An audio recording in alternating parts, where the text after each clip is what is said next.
வணக்கம்.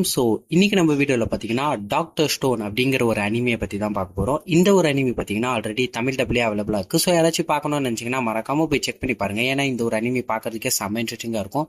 So okay, ரொம்ப பேசி டைம் வேஸ்ட் பண்ணாமல் வாங்க ஸ்ட்ரைட்டாக வீடியோக்குள்ளே போயிடலாம். இந்த எபிசோடோட ஸ்டார்டிங் சீன்லேயே பார்த்தீங்கன்னா இந்த உலகத்தில் இருக்கிற எல்லா மனுஷங்களும் பார்த்தீங்கன்னா ஃப்ரீஸ் ஆகி நிற்கிற மாதிரி காமிக்கிறாங்க. அப்படியே அங்கே சீனை கட் பண்ணால் இங்கே ஒருத்தர் வந்துட்டு, செங்கோ நான் போய் என் லவ்வை ப்ரப்போஸ் பண்ண போகிறேன், 5 வருஷம் ஆயிடுச்சு, ஸோ இதுக்கு மேலே என்னால் வெயிட் பண்ண முடியாது அப்படின்னு சொல்கிறான். அதை கேட்ட உடனே நம்ம ஹீரோவும், இந்த பாரு உன்னாலலாம் போய் ப்ரப்போஸ் பண்ண முடியாது, இந்த ஒரு லவ் போர்ஷனை கூடி நீயே தைரியம் வந்து ப்ரப்போஸ் பண்ணு அப்படின்னு சொன்ன உடனே, இந்த லவ் போர்ஷனெல்லாம் வேணாம், இது இல்லாமே நான் போய் ப்ரப்போஸ் பண்ணுவேன் அப்படின்னு சொல்லிட்டு அதை ஊற்றிட்டு அவனை பார்த்தீங்கன்னா போயிட்டு ப்ரப்போஸ் பண்ண போயிடுறான். இவனோட ஃப்ரெண்ட்ஸ் எல்லாம், எப்பா உங்ககிட்ட லவ் போர்ஷன் எல்லாம் இருக்காப்பா அப்படின்னு கேட்ட உடனே அதை பார்த்தீங்கன்னா பற்ற வச்சிடறான். கேட்டால் அது லவ் போர்ஷன் எல்லாம் இல்லை, அது வேற ஒரு கெமிக்கல் அப்படின்னு சொல்கிறான். சரி, இதை குடிச்சிருந்தா அவன் என்ன இருப்பான் அப்படின்னு கேட்ட உடனே, அவன் இதை குடிக்க மாட்டான்னு தெரிஞ்சுதான் நான் அந்த தைரியத்துல தான் கொடுத்தேன் அப்படின்னு நம்ம ஹீரோ சொல்றான். அப்படியே இங்க நம்ம டாய்ஜுவும் பயங்கரமா தைரியத்தை வளர்த்துக்கிட்டா அந்த பொண்ணு கிட்ட வந்து இசோரியா அப்படின்னு கூப்பிடுறான் சத்தமா. அந்த பொண்ணு வந்து என்ன ஏதோ பேசணும்னு கூப்பிட்டியே என்ன அப்படின்னு கேட்ட உடனே, இங்க மேல வந்து இந்த ஃப்ரெண்ட்ஸ் எல்லாம் வந்து பெட்டு கட்டிக்கிறாங்க. 100 ரூபாய் பெட் இவன் கண்டிப்பா சொல்ல மாட்டான், 200 ரூபாய்க்கு பெட் அந்த பொண்ணு ரிஜெக்ட் பண்ணிடுறா அப்படின்னு இவங்க எல்லாம் பேசிக்கிட்டு இருக்காங்க. அப்படியே இங்க கீழே காமிச்சா இவனும் பயங்கரமா பதட்டத்தோட நிக்கிறான். கிட்ட வந்து அதை சொல்ல வரான். அப்போன்னு பாத்தீங்கன்னா ஒரு பெரிய ஒரு வெளிச்சம் வருது. என்ன வெளிச்சம் என்ன ஏதுங்கிறது யாருக்குமே தெரியல. பட் ஆனா அந்த ஒரு வெளிச்சம் இந்த உலகம் முழுக்க வருது. பார்த்தா இந்த உலகத்துல இருக்கிற எல்லா மனுஷங்களுமே பாத்தீங்கன்னா கல்லா மாறி போயிடுறாங்க. மனுஷங்களுக்கு மட்டும்தான் இந்த மாதிரி ஆச்சே தவிர அங்க இருக்கிற வேற எந்த ஒரு உயிரினத்துக்குமே பாத்தீங்கன்னா ஒன்னும் ஆகல. அங்க அப்படியே நம்ம டைஜுவை காமிக்கிறாங்க. அவன் பாத்தீங்கன்னா, இல்ல இது நடந்திருக்க கூடாது, நான் 5 வருஷமா இதுக்காக தான் காத்துக்கிட்டு இருந்தேன், இவகிட்ட போய் ப்ரப்போஸ் பண்ணேன், ஆனா பாத்தீங்கன்னா அதுவும் நடக்கலையே அப்படின்னு சொல்லி நினைச்சுனாக்கான். அப்படியே வந்து காலங்கள் போகுது, பல வருஷம் ஆயிடுது, கிட்டத்தட்ட 1000 வருஷத்துக்கு மேல முடிஞ்சிருது. இந்த உலகத்துல இருக்கிற எல்லா கட்டுமானங்கள் எல்லாமே பாத்தீங்கன்னா இடிஞ்சு விழுந்துருது. அப்படியே பாத்தீங்கன்னா காலங்களும் உருண்டோடி பல 1000 வருஷமும் முடியுது. அதுக்கப்புறம் பாத்தீங்கன்னா ஒரு நாள் என்ன நடந்துச்சுன்னு தெரியல, திடீர்னு பாத்தீங்கன்னா நம்ம டைஜுவும் பாத்தீங்கன்னா கண்ணு முழிக்கிறான். அதாவது அந்த ஒரு கல் எல்லாம் பாத்தீங்கன்னா உடஞ்சி இவன் பழைய நிலைமைக்கு பாத்தீங்கன்னா வரான். இவன் வந்தவொன்னு பாத்தீங்கன்னா அந்த ஒரு பொண்ணை தான் பாத்தீங்கன்னா தேடி போறான். அப்படியே அந்த ஒரு பொண்ணை தேடி போற நேரத்துல பாத்தீங்கன்னா அந்த ஒரு இடத்த பாக்குறான். பார்த்தா அந்த ஒரு இடமே மொத்தமா மாறிட்டு இருக்கு. அங்க இருக்கிற எல்லாருமே பாத்தீங்கன்னா கல்லா மாறி போயிருக்காங்க. சில கல்லு பாத்தீங்கன்னா உடஞ்சும் போயிருக்கு. அப்படியே பாத்தீங்கன்னா இவனுக்கு ஒரு பழைய ஞாபகம் வருது. என்னன்னு சொல்லி பாத்தீங்கன்னா, ஒரு முறை இவன் வந்து ஒரு கல்லு மாதிரி இருக்கிற ஒரு பறவையை பாக்குறான். சோ அதை பார்த்தோன்னா இவன் வெக்டனி டாக்டருக்கு பாத்தீங்கன்னா கொண்டு போறான். இந்த ஒரு பறவை வந்து கண்டிப்பா ஏதோ நோய் வந்துதான் இப்படி ஆயிருக்கும்னு சொல்லி. அப்போ வந்து நம்ம ஹீரோயினையும் பாத்துடுறான். இவன் வந்து யோசிக்கிறான், என் கிரஷ் முன்னாடியே இப்படி அவமானப்படணும், இவன் என்ன முட்டாளுன்னே முடிவு பண்ணிடுவா அப்படின்னு யோசிச்சுட்டு இருக்க சொல்ல, அவளும் பாத்தீங்கன்னா அவ கையில இதே மாதிரி ஒரு பறவை பாத்தீங்கன்னா இந்த ஒரு டாக்டர் கிட்ட கொண்டு வந்திருக்கா. இதெல்லாம் இவ யோசிச்சு பாத்துக்கிட்டே நடந்து வந்து சொல்ல, ஒரு வழியா பாத்தீங்கன்னா நம்ம இஸ்ரேலியாவோ இவ பாத்துடுறான். இவன் வந்து 100 வருஷங்களா இல்ல 1000கணக்கான வருஷங்களா இதுக்காக தான் காத்துக்கிட்டு இருந்தேன், ஒரு வழியா நான் உன்னை கண்டுபிடிச்சிட்டேன் அப்படின்னு பயங்கரமா சந்தோஷப்படுறான். உன்னைய கண்டுபிடிச்சிட்டேன் சரி, ஆனா நான் உன்னை எப்படி காப்பாத்த போறேன்னே தெரியலையே, ஆனா இத்தனை 1000 வருஷங்களா நான் உயிரோட இருந்ததுக்கான ஒரே காரணம் நீ தான், உன்னைய பார்த்து என்னுடைய லவ்வை நான் சொல்லணுன்றதுக்காக தான் இத்தனை வருஷம் நான் உயிரோடயே இருந்தேன் அப்படின்னு சொல்லி இவனுக்கு இவனே பேசிட்டு ஆனந்த கண்ணீரெல்லாம் விடுறான்.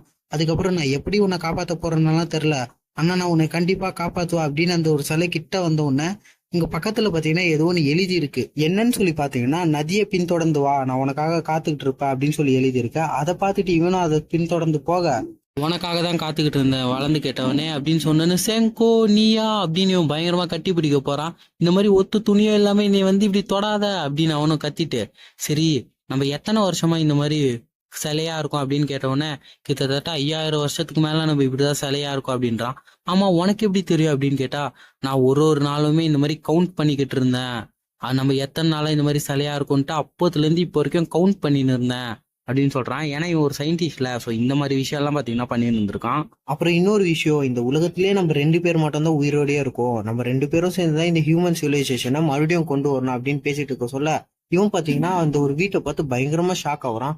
ஆமா, இவ்வளவு பெரிய வீட்டை நீ ஒண்டியாவா செஞ்ச அப்படின்னு கேட்டோன்னே, ஆமா நான் எந்திரிச்சு கிட்டத்தட்ட 6 மாசம் ஆகுது, இந்த 6 மாசமா தனியா இருந்துதான் இதை கஷ்டப்பட்டு உருவாக்குனேன், இப்பதான் உதவிக்கு நீயும் இருக்கியே, இந்த ஸ்ட்ரென்த்தை யூஸ் பண்ணி செய்ய வேண்டிய வேலை எல்லாம் நீ செய்ய, மத்த வேலை எல்லாம் நான் பாத்துக்கிறேன். இந்த ஹியூமன் எவல்யூஷன் ஆகி 2 மில்லியன் வருஷம் கழிச்சுதான் இந்த மாடர்ன் வேர்ல்டே உருவாச்சு, ஆனா அதை நம்ம இப்போ சீக்கிரமே செய்யணும் அப்படின்னு இவன் பேசிட்டு இருக்கான். அடுத்த நாள் காத்தால பாத்தீங்கன்னா நம்ம டைஜும் காட்டுக்கு போயிட்டு ஏகப்பட்ட பொருட்களை பாத்தீங்கன்னா சாப்பிடறதுக்கு கொண்டு வரான்.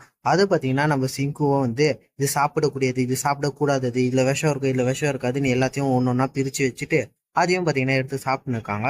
அப்போ பார்த்தீங்கன்னா நம்ம சிங்கு பார்த்தீங்கன்னா கடல்ல இருந்து பார்த்தீங்கன்னா உப்பை பார்த்தீங்கன்னா தயாரிச்சிருக்கான். இந்த கடல் தண்ணியை வச்சு அதெல்லாம் பார்த்தீங்கன்னா போட்டு இதில் சாப்பிட்டுருக்கான். சரி ஓகே நான் போய் இன்னும் கொஞ்சம் சாப்பிட கொண்டு வரேன் அப்படின்னு நம்ம தைஜும் போய் ஒரு கிரேப்பை பார்த்தீங்கன்னா எடுக்கிறான். அது பார்த்தீங்கன்னா பயங்கர கேவலமா இருக்கு.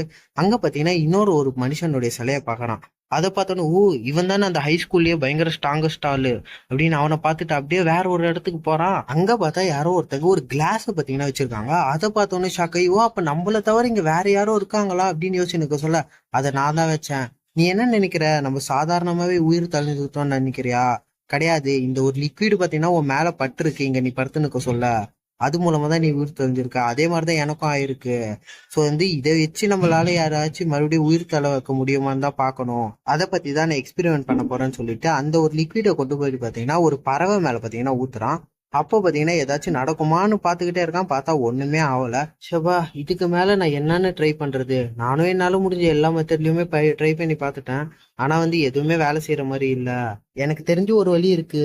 ஒருவேளை நம்ம கிட்ட எத்தனை நிட்ரிக் ஆசிடோ இருந்துச்சு அப்படின்னா மறுபடியும் இவங்களை உயிர் தள்ள வைக்கிறதுக்கு ஏதாச்சும் பண்ண முடியும்னு நினைக்கிறேன் அப்படின்னு சொன்னோன்னே இதெல்லாம் கேட்டுக்கிட்ட நம்ம டைஜுவும் ஆமா நீ சொன்ன இந்த ரெண்டுமே ஆல்கஹால் தானே. ஸோ அந்த ஆல்கஹாலை நம்ம இந்த ப்ளூபெரிஸ் மூலமா உருவாக்க முடியும்ல அப்படின்னு கேட்டுட்டு அந்த ஒரு ப்ளூபெரிஸ் மூலமா பாத்தீங்கன்னா ஆல்கஹாலும் பாத்தீங்கன்னா உருவாக்க ட்ரை பண்றாங்க. ஒரு வழியா அந்த ஒரு ஆல்கஹாலையும் பாத்தீங்கன்னா இப்படியே செஞ்சு முடிக்கிறாங்க. அப்போ செங்கோ சொல்றான் இதுவே நம்ம காலத்துல இருந்திருந்தா ஆல்கஹாலை தயாரிக்கிறாங்கன்னு சொல்லிட்டு நம்மள ஜெயில தூக்கி போட்டிருப்பாங்க அந்த மாதிரி எல்லாம் பேசிட்டு இருக்கான். ஆமா ஆமா அப்படின்னு சொல்லிட்டு அந்த ஒரு ஆல்கஹாலை பாத்தீங்கன்னா குடிச்சு பாக்குறாங்க. பார்த்தா அதோடைய டேஸ்டே நல்லா இல்லை. இது இன்னும் நம்ம பியூரா செய்யணும்னா நம்ம வேற ஒரு வழியை தான் ட்ரை பண்ணி ஆகணும் அப்படின்னு சொல்லிட்டு ஏதோ ஒரு பானை மாதிரி வச்சு ஏதோ செய்ய பார்க்கறான். பார்த்தா அதுல ஒரு ஓட்டை விழுந்து இவங்க செஞ்ச மொத்தமே பார்த்தீங்கன்னா வீணா போயிடுது. இதே மாதிரி பார்த்தீங்கன்னா அந்த ஒரு ஆல்கஹாலை எப்படியாச்சும் பியூரான ஃபார்ம்ல செஞ்சிடணும்னு சொல்லிட்டு இவங்களும் பயங்கரமா முயற்சி செய்யறாங்க. பார்த்தேன்னா காலங்களும் உருண்டோரி கிட்டத்தட்ட 6 மாசம் மேலேயே ஆயிடுது. நம்ம டைஜுவும் பார்த்தீங்கன்னா தினம் தினம் இஸ்ரேலியாவை போய் பார்த்துட்டு வந்துகிட்டு இருக்கான். அப்படியே நம்ம டைஜுக்கு தாடி பயங்கரமா வளர்ந்துச்சு அப்படின்னு சொல்லிட்டு நம்ம ஹீரோ ஷெல்லை வச்சு பார்த்தீங்கன்னா அதை பிச்சு எடுத்துடுறான். அவங்களும் பார்த்தீங்கன்னா என்னென்னமோ விதத்துல பார்த்தீங்கன்னா முயற்சி செஞ்சு பார்க்கறாங்க. எதுவுமே பார்த்தீங்கன்னா வேலைக்கு ஆகல. ஆனால் ஏதோ ஒரே ஒரு வழி மட்டும் பார்த்தீங்கன்னா ஒர்க் ஆயிருக்கு. ஸோ அதை பார்த்துக்கிட்டு பார்த்தீங்கன்னா நம்ம ஹீரோவும் சரி இந்த ஒரு பறவை மேலே இதை ட்ரை பண்ணி பார்க்கலாம் அப்படின்ட்டு அந்த ஒரு லிக்விடை கொண்டு போய் ஊத்துறான். பார்த்தா அந்த ஒரு பறவையும் மறுபடியும் உயிர் தள்ளண்டு வந்துருச்சு. அதை பார்த்தோன்னே நம்ம டைஜுக்கும் ஹீரோக்கும் செம்ம சந்தோஷமாயிடுது. எப்படியோ நம்ம பட்ட கஷ்டத்துக்கெல்லாம் பயன் கிடைச்சிருச்சு. இது போதும், இதை வச்சு நம்ம ஹியூமன் சிவிலைசேஷனை மறுபடியும் கொண்டு வந்துடலாம் அப்படின்னு சொல்லி யோசிச்சுக்கிட்டு இந்த இடத்துல இந்த ஒரு எபிசோட முடிக்கிறாங்க. இந்த ஒரு அனிமையை பத்தின உங்களோட கருத்து என்னங்கிறத மறக்காம கீழே கமெண்ட் பாக்ஸ்ல கமெண்ட் பண்ணுங்க. அப்புறம் இதுதான் நம்ம சேனலோடைய ஃபர்ஸ்ட் வீடியோ ஓகேயா. ஸோ அதனால ஆடியோல எல்லாமே கொஞ்சம் மொக்கையா தான் இருக்கும். ஸோ கொஞ்சம் அட்ஜஸ்ட் பண்ணிக்கோங்க. அப்புறம் வேற என்னென்ன சேஞ்ச் பண்ணலாம் நம்ம சேனல்ல அப்படிங்கிறதையும் மறக்காம கீழே கமெண்ட் பாக்ஸ்ல கமெண்ட் பண்ணிருங்க. இந்த வீடியோ பிடிச்சிருந்தா ஒரே ஒரு லைக் போட்டு மறக்காம நம்ம சேனலை சப்ஸ்கிரைப் பண்ணி வச்சுக்கோங்க. அப்புறம் நம்ம வேற எந்த ஒரு அனிமையை பத்தி பேசலாம் அப்படிங்கிறதையும் கீழே கமெண்ட் பாக்ஸ்ல கமெண்ட் பண்ணுங்க. And then bye guys.